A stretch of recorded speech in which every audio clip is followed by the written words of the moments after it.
Okay, so hi everyone. I'm curious human. This is Malhotra. My avatar was not loading. That's why I had to delay. I had to cancel that part, and now it's impromptu. So for those of you who do not know, today we are having a live chat with Adhvaidh Trusted Tech Info. He's one of the best tech YouTubers out there at his age, at least, and he has done a lot of good content and has recently gone viral and of sorts. Okay, let me cut to the point. Hi everyone, I am Kshitij from Curious Human, and today we are having with us Adhvaidh Trusted Tech Info, and most of you know him because you're coming from his video or his tweets. So now, without any further ado, let's begin. All right. Hi.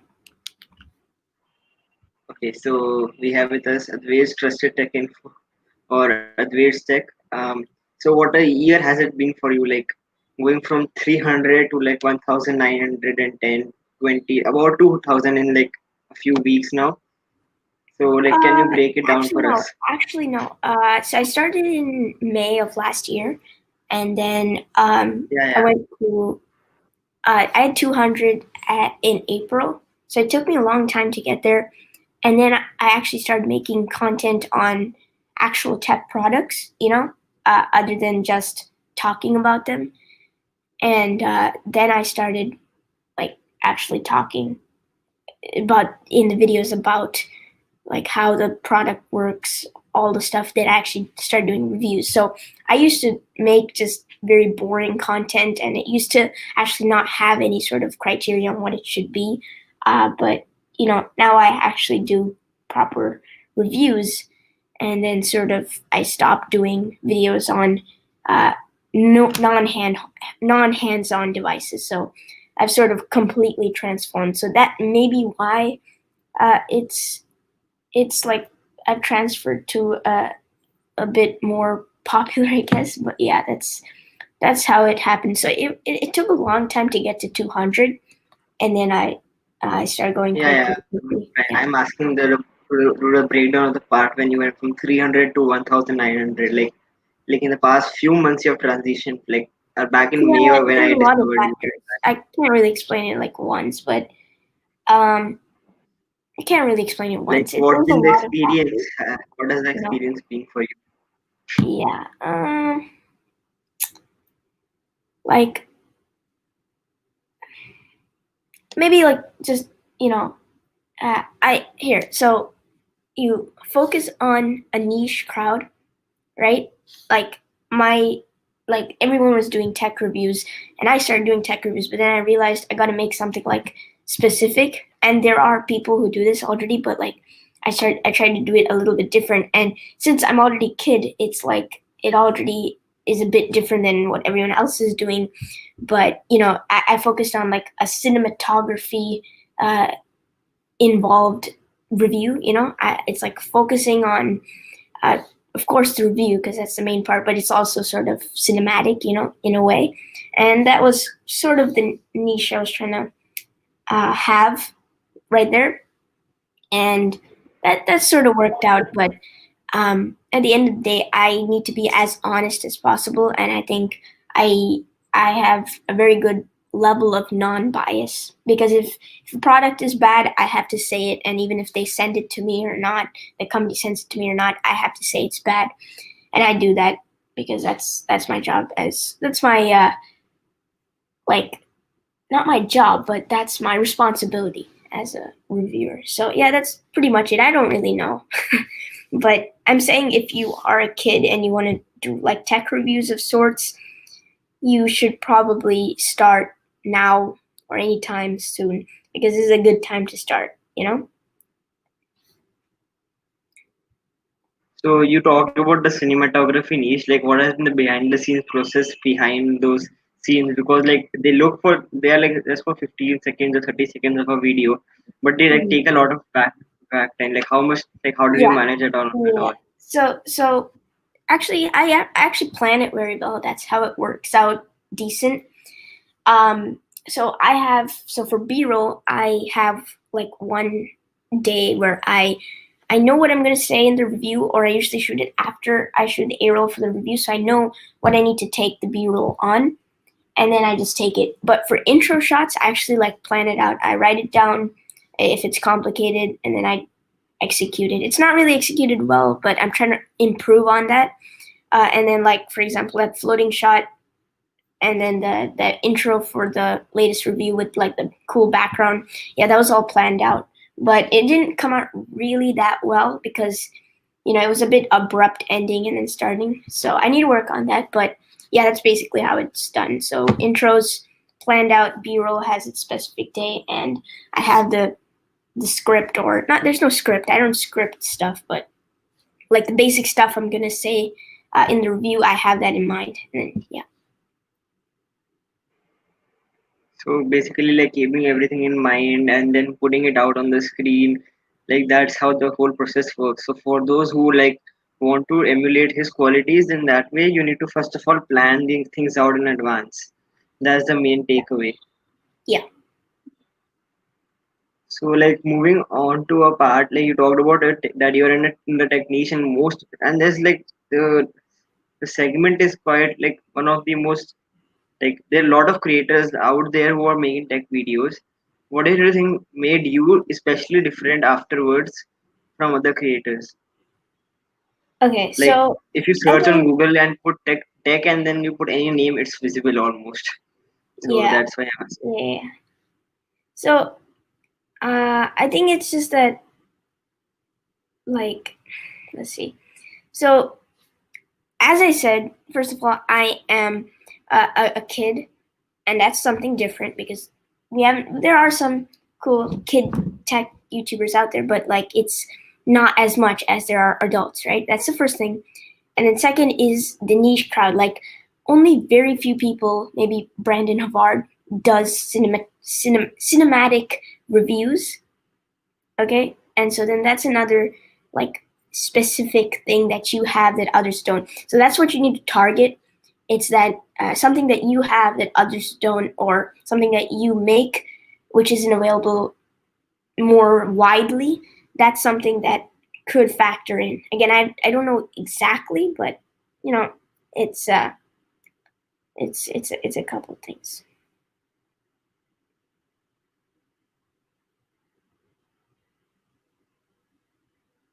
Advait, is your camera off by a glitch or have you turned it off? Oh, Sorry, I went off context. I guess I'll just leave it off. It looks cool. I don't know. It was Let me a see. bit looking Are a you bit sure? off right now. Yeah, yeah. Now it's looking good. For a moment, it looked like I was talking to a wall or my laptop. Okay. So now I guess people will be engaged more. So yeah. So now like coming to the part where you talked about like one question which I was talking to you like behind the stage right now, like what was happening when HFP and Box like gave you a shout out and all those people started to come through the channel. I remember like what I was doing. I was just checked your video casually and like to see if you're not like what had happened to the video, and I saw the channel's growth.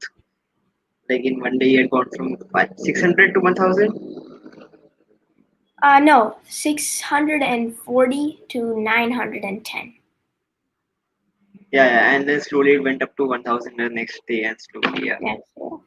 So like, No, no, what no. was So your no, no, reaction no. like So it was when you like no, no. opened your Listen. screen and all? So it was 910, and then once I think I made like at the I think so. What happened? So the Pixel 4a impressions, since it got so many views because of that huge subscriber growth and then watching that video, YouTube pushed it to more crowds, and then that it sort of went viral inside the viral, but like in the actual YouTube, not just from. It wasn't a shout out. It was more like so the person was talking about non-bias Mention. and how the Yeah, he how was there's talking not about like he was bias. talking about talent and all. He saw a lot of Mm. talent and potential in you. So I was like, what were you doing at that moment? Like, what had happened? Like, what was the action to like No, the it whole was. thing when it I happened? don't know. I don't know. I don't know. What? Like I know what you mean, but it was over Like, what around happened at that time? 6 Like, what were hours. you thinking? What was going through your mind? Like, what was And going through your mind at that time? nothing. Like, what was your frame? Okay. And by the way, hi Pranav and Afan. welcome to the stream. Okay, so like coming back to the topic, I was okay. So yeah, we were talking about like the whole online hate and all. Like you like stop putting the likes and dislikes count on your video and all. Like what had happened? Like how do you deal with it now? So Before, like what so was the what difference between what your happened? attitude to that? Yeah. So really, the thing is that just specifically likes and dislikes, they don't matter. Like YouTube counts them as the same thing, and it took me a while to realize this. But the dislikes, the amount, for some reason, I've always gotten a lot of dislikes, and I still do.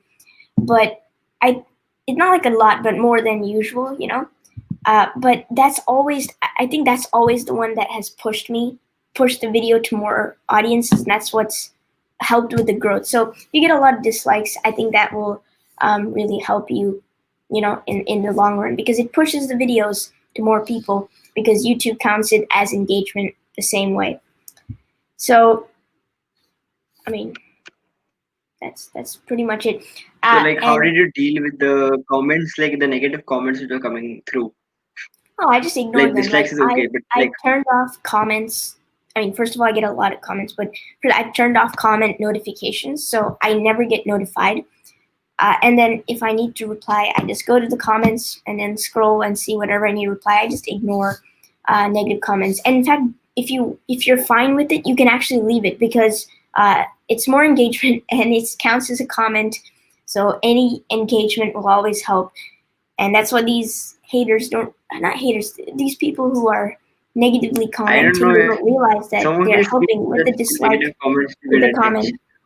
Hmm? Huh? I remember telling this to you once where some people just put these comments for attention and just want a heart comment or something. Yeah, I don't know, there's a lot of, So like yeah, but if it really bothers you, you should probably like remove it. when you Because first faced it, what was your like emotional reaction to it? Like I remember like what has happened, like that videos when like you were pushing out a lot of videos at a point and then you got a lot of negative reaction to it and then you were like feeling down. So like how did you come back from that phase of the channel? Like there was hmm? a point when you had not adapted to it, like when it was No, so this is new, what like the happened. hate was Okay, new. so this is what happened. So I didn't really make videos, and I didn't make watch quality videos, right? It was okay, but it's not like as it is right now. And I keep improving. So every video I try to make it better. Last video there was like a huge glitch at, I think, 37 seconds. No, 42 seconds, right? The wrong footage was in there. I think it's an FCP glitch, or I just didn't pay attention when putting the footage. So I need to improve that next video. So every video I try to improve. So that's one thing. But what I said was, so if you look back around the time where the Note 20 Ultra, Note 20 series released, I started uploading like every day. I don't know why. I had a break, but like, Yeah, that's what I'm asking so about. Like that that was a phase, what had mistake, happened in because that first of phase? all, before that, I didn't really make quality content. I found a way to make it quickly, but those videos weren't really good, and the consistency was like gone. There's no consistency. You need to be consistent. If you're gonna upload every day, you need to upload every day forever, and it's gonna be tough. So that's one thing on YouTube. You need to be consistent. For YouTube, for the audience, YouTube will know when you upload and push it to the audience. Um, you know, uh, Yeah, like audience there's will a wait for you viewers on that dilemma as time, on well. that day, Like they and cannot watch overall, it's just everybody's videos. for your workflow. Yeah, you need to be consistent, and you need to do the same upload. So now I finally found a consistent day I can upload. So it's every first Saturday of the month. I haven't really publicly announced that, but that's just how it is. So yeah, Okay, that's so I've so asked this basically question what in the happened chat as was, well. No video. So now that's an answer for you. Like oh Afan yeah, had so asked in the chat, no video. So like that's an answer for you. There oh you yeah, go. fun, fun. So So so yeah. yeah, no, So the point, no, so what happened was, there like was no negative you have reaction. There was yeah. no negative reaction. So it was, I was uploading and I wasn't getting as much retention, like views, engagement total. And so I was wondering, like, is YouTube shadow banning me or like restricting me? And in fact, it could have been. You know why? Because YouTube needs to know when you upload. If you go from uploading once a month and then start uploading like every day, it's gonna throw it off. It's gonna think that's weird, and it might even think it's maybe like a hack, something someone hacked the account. So in YouTube, you need to be consistent, and you've probably heard this 100 times, but it's very important to be consistent. So yeah, that was pretty much it. I wasn't getting as much engagement, and then I probably figured it out at the end of the day, and I started improving the content. So I did quality over quantity, and that's my new goal. And that isn't really the most best YouTube approach, because if you're first and you don't have quality, you can get much more views, much more attention. But if you're anything but first, I think, in my opinion, you need to have at least a bit of quality over your quantity. And that's just how I think things are. You can always, there's always an Yeah, argument I'm kind against of it. noting it down right now on Notion and all. I'm just noting it down and all. So yeah, Yeah, okay. So yeah, this is one question. Like you have recently been reviewing these phones, like Palm. You have got Palm right now and LG Velvet, and you just reviewed TCL 10 and I Pro just and 5G UW is with you right now. I do right So yeah, yeah, plugged in. Okay, product placement. Yeah. Anyways, so like what do you think? Like because most people, what I have seen is that diminishing return has started for smartphones at the moment. Like for a normal user, like suppose take your parents or my parents or like some random uncle or auntie who is like there. So like for them, I think that if they bought a phone in the past 2 years, it's more or less they don't need to upgrade and like for a few years now at least. So like where yeah, yeah. has I think diminishing if you, started? yeah, they see, this is the thing. The Pixel 4a is such a good phone because it's cheap. Okay, it's pretty good because it's from Google. It's gonna be quality. It's not gonna be some like cheap software type experience. Good camera, and 3 years of software updates. So it's like the perfect phone for people who don't really use phones much but still want that decent experience. And the TCL 10 5G, I don't have it right now. I just have the box, but like that's a good phone too. But that phone is too big, I think, for some people. If you like big phones, then good. But this phone is very small and nice. I gotta return it soon. So like there's a point which is I think this has started to come up like the more you invest, the lesser are the returns. Like right now, if you buy $100 phone, you're getting some value. Like if you spend $50 more, you can get a decent phone which will last you 3 years or 2 years, depending on what kind of a Yeah, user are you. And like if you buy like a $300 phone, it's like more than enough for even a power user. yeah. This year, I Like think this I year, don't know about USA that much, but especially in India, from past 2 years, I'm able to see the Realme trend and Redmi trend. So, exactly do you same. think there is a diminishing return coming up? Like, do people even Um, need to buy phones first of all? And second, that they have gotten cheaper, so why to invest on like Note 20 Ultra or something like that? Until yeah, unless you want to start a symbol. yeah. I think especially in India, the value proposition, I think that's what it's called, is getting better. And same in the US. Over there, they're getting uh, like much better value phones. And it just started this year with the SE. I think they had uh, 4A, and then in India, phones like the Poco X3 and stuff like that. The value, Mhm. the budget value, best value phones at a cheaper price is getting really good this year, and that's a good sign. So we got the Nord too. We got a lot of phones. So yeah, it's pretty good. I'm Yeah, that is liking it. like But for we need to someone get who has to more value like flagships like the OnePlus 8 Pro. That is such a good phone for just $900. I think it may even beat some.